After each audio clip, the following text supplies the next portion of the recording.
Everybody in our family has a part to play. These roles complement one another quite well in healthy families. The family unit operates like a fairly well-organized machine, even though occasionally there may be some overlap between everyone's roles as well as inevitable interpersonal conflicts. But it's quite a different story for a dysfunctional family. And that's what we're going to talk about in this video.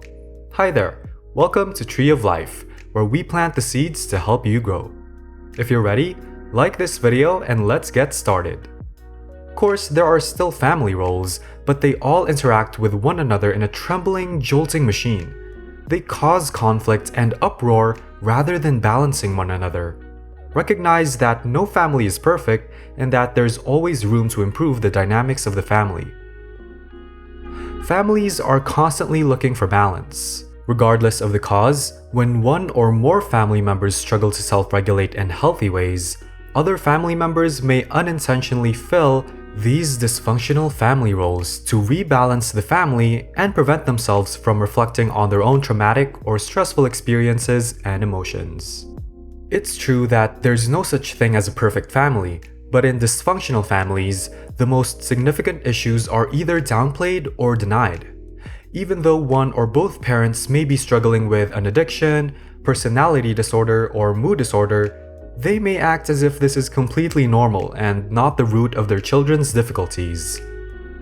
Because the parents' needs are prioritized, the children's emotional and sometimes even physical needs are neglected in these households.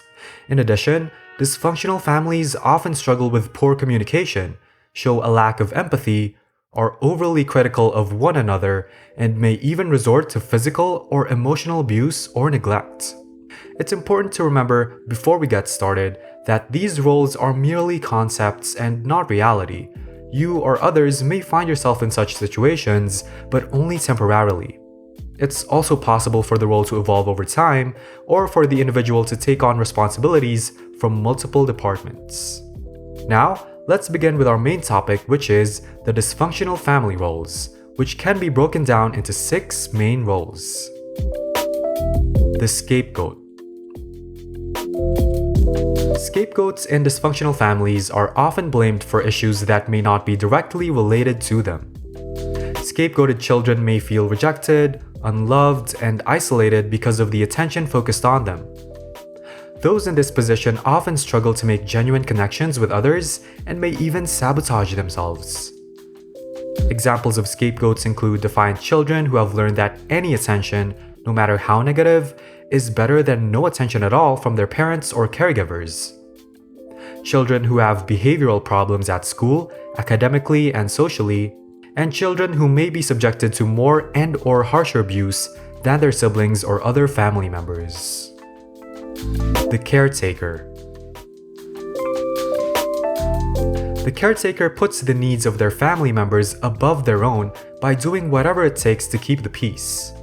This role can be played by both children and adults, and it serves to deny the experience of dealing with the core issue at hand, as the caretaker constantly picks up the pieces to avoid a breakdown, meltdown, or rock bottom. This maintains an unhealthy balance within the family, but it also keeps everyone from getting well and moving forward. It has been found that children who are raised in the caregiving role are more likely to choose partners who themselves struggle with substance abuse, chronic illness, or mental illness.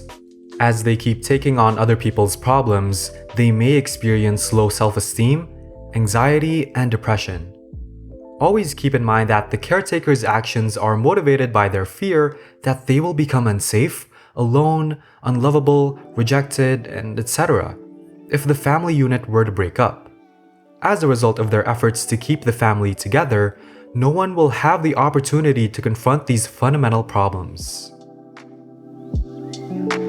The hero. The hero gives off the impression of being a highly functional, psychologically stable individual, which the family can use to bolster its outward appearance of success. Because of the hero, the family can keep up appearances that everything is fine, even though significant problems are occurring at the individual and systemic levels. When one parent is unable to provide for their child, the child with the hero role in the family may be parentified and become the spouse. It's possible that the hero will feel immense pressure to maintain the family's outward appearance of success and achievement and will try to step in to fix the problems within the family. The mascot. The family mascot uses wackiness and humor to divert attention from problems. When things get heated, they may feel tremendous pressure to intervene. The pressure to keep diverting attention away from the family's problems is increased each time they successfully diffuse a situation. The mascot uses humor to diffuse tense situations, but their actions are motivated by anxiety, trauma, and possibly depression. As an adult, the mascot may feel attracted to relationships that are intense and don't work well, where they can step into their role and help solve problems. They're known for continuing their codependent behavior and putting the needs of others before their own. The Addict, or IP. The addict, also referred to as the identified patient, symbolizes the severity of the family's problems. The family conflict that arises as the addiction worsens is almost always directed at the addicted family member. This sideshow helps divert attention away from the real problems plaguing the family, and the family shifts its attention to the identified patient. Family members may band together to help an addicted loved one even if they don't feel responsible for the problem themselves, or if that loved one grew up in a dysfunctional family. Because their addiction shields them and their loved ones from confronting more fundamental problems, as well as reuniting a previously estranged family, the identified patient or addict may feel resistant to treatment. Those who most closely identify with the addict's family role may be more likely to relapse or turn to substance abuse during times of stress, especially if they're in an unhealthy romantic relationship that serves as a trigger. The lost child. An example of a lost child is someone who avoids attention by keeping to themselves and never making their presence known. The lost child does their best to remain unnoticed so they don't have to worry about getting anyone's attention and possibly tipping the boat's balance. Especially in abusive households, they may feel invisible, unloved, and afraid to ask for help. People in this position are often misunderstood, and they may struggle to make friends and feel confident in themselves. In addition, they rarely volunteer information unless specifically asked, and they may be too timid or fearful to do so. And those are the 6 main roles in a dysfunctional family. But as a bonus, we want to add the golden child syndrome. After these 6 classic dysfunctional family roles, we want to introduce a syndrome that is getting more attention lately because on the first glance, it seems to be a good family role. The golden child syndrome. It's common for families to exhibit signs of the golden child syndrome if one or both parents suffer from a narcissistic personality disorder. Narcissistic parents and caregivers often have a golden child in mind, a child who embodies everything the narcissist values in him or herself.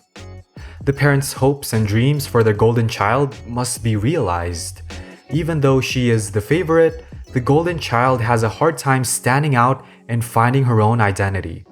As a form of self-defense, they may join in the abuse of other family members. What to do?